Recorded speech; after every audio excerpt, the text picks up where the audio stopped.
Hi everybody, welcome to Ask Mark, our scuba diving Q&A, where I'm Mark, a former scuba diving instructor, do my very best to answer your scuba diving questions. So if you do have any scuba diving questions, pop them down in the comment section underneath this video, and if you use the Ask Mark hashtag in your comment, get yourself and your question featured in an up and coming video. But I and the general community do type out an answer in the comment section, so you do get an answer or two, and you don't have to wait for the video to come out. But today I'm answering a question from Thomas Terns about regulator necklaces.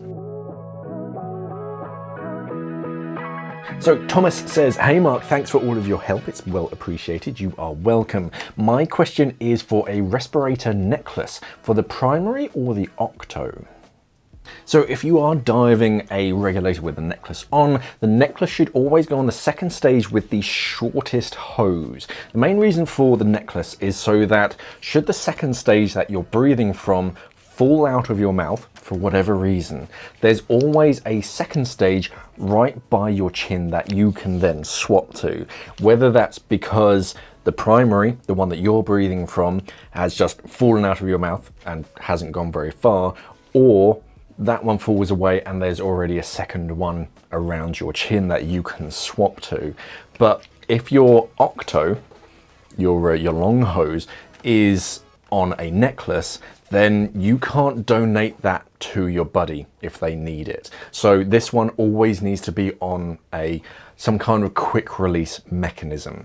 So there are multiple ways of setting up your regulators, but I'm going to keep it to the standard two, as it were, or the traditional two setups. So this set of regulators right now, it's set up in a basic standard setup. If you got it straight out of the box, you have the primary, which in this case is the mint blue one, and that's on a relatively short hose, and that's going to be the one that you're breathing from. The Octo, or the yellowish one, is on a slightly, it is actually longer, believe it or not, a longer hose, so that you can donate that to your buddy and they have a bit more breathing space before the hose runs out. This one would traditionally sit underneath your arm and then tuck in somewhere on your right hand hip and in some kind of quick release mechanism. So in this kind of setup, if you were to use a necklace of any sort, I'd put it on the short hose on your primary, so that if someone slaps you across the face with the fin, then instead of the regulator falling out and then going down to your right hand hip, and you have to do the old tilt, lean and sweep maneuver to try and find that hose, it just falls down and then you pick it back up. So it's a bit cleaner and quick, easier. But if your buddy is ever out of air, then you still have the Octo to quickly donate it to them.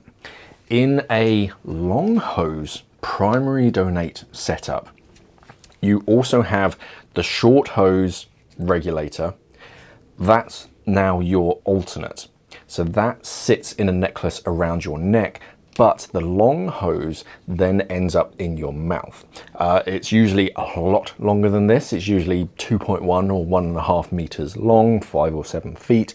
So then it roots down to your hip, up across your body, around the back of your neck, and then into your mouth. So it's a lot more hose, but you're breathing from the long hose. And then should something go wrong with it, say, that one gets kicked out of your mouth, instead of having to do the long hose kind of routine, you already have your alternate around your neck, so you can swap to that one quickly, find your long hose, and then swap back to it. If your buddy is running out of gas, they've run out of gas, then you donate your primary, they're breathing from that one, and then you yourself swap to your alternate. The main reason for that is if your buddies run out of gas, they're on very limited time. So if you pass them an alternate and the alternate is malfunctioning for whatever reason, then they get a mouthful of water. You then have to take your primary out and donate that. So it's just an extra step. Whereas donating your primary, you know for a fact that this one is, one, safe to be breathing at that depth because you're breathing from it, and two, it works because you're breathing from it. So you donate that one and they have like a good breath of air. You've just taken a nice big breath of air, so you've got plenty of time to swap to your alternate, realize that one's malfunctioning for whatever reason, it's full of silt or something weird, and then you can take that one back and you can buddy breathe using that long hose. So if that was on a necklace, you wouldn't be able to get it off, or it would just take extra steps. So necklace is always on the shortest hose, because that one's kind of just for you. And then, yeah, the longer hose is on some kind of quick release mechanism. And that's usually the safest setup if you're using a necklace on your second stage. Yeah, so a necklace is quite a simple device.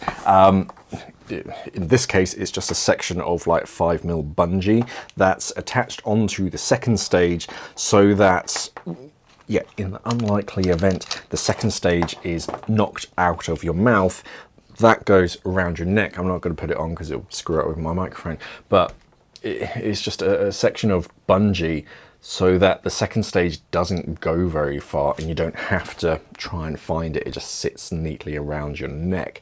But they're not really quick release. So it takes a little extra effort to be able to get it up and off and donate it. And then when you're donating it, you got the extra thing in the water. So no, it is usually the second stage that's on a necklace is the one that you're breathing from. Sorry, no, correction. It's the short hose, or the shortest hose. So in a standard configuration, if you have that like regulator and octopus setup, I'd put it on your primary, which is on the shorter hose, just so that if that gets knocked out of your mouth, you put that straight back in. On a long hose primary donate setup, which has like custom length hoses, you've got to swap them out. Then it's on your alternate. You don't tend to call it an Octo so much in that kind of state. It's more of an alternate air source. That's the one that sits around your neck, not being used, and you yourself are breathing from the second stage on a long hose, and you donate that primary in an out of air situation, and then you yourself swap to the necklaced regulator. I hope that makes sense. It's one of those things, it's easier if you're like right here to like sort of look and play with my equipment, but hopefully that all made sense. The necklace goes on the regulator or the second stage with the shortest hose.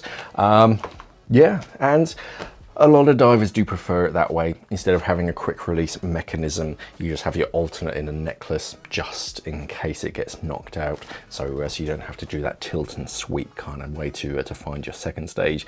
But yeah, it is good that you're thinking about which second stage should I put it on, but it's basically the one that you don't want to have to donate because it's just extra work trying to get the necklace over your head. But yeah, good question. And any other questions, pop them down in the comment section underneath this video. Use that AskMark hashtag and in your comment. That way it filters it to one side in the comment section, and then I'll reply to it as soon as I can. If you don't follow the podcast, I've been away for a couple of weeks. Hopefully it won't have interrupted the videos too much. I think I've recorded enough videos to get me across and beyond the 2-week course that I'm going on. But yeah, any questions, pop them down in the comment section below. Head over to the website scubadivermag.com. I'll make a video about the course that I've just been on, so that you'll see that in the coming weeks. But yeah, like, share, subscribe, do all that good social media stuff. Thank you for watching, everybody, and of course, safe diving.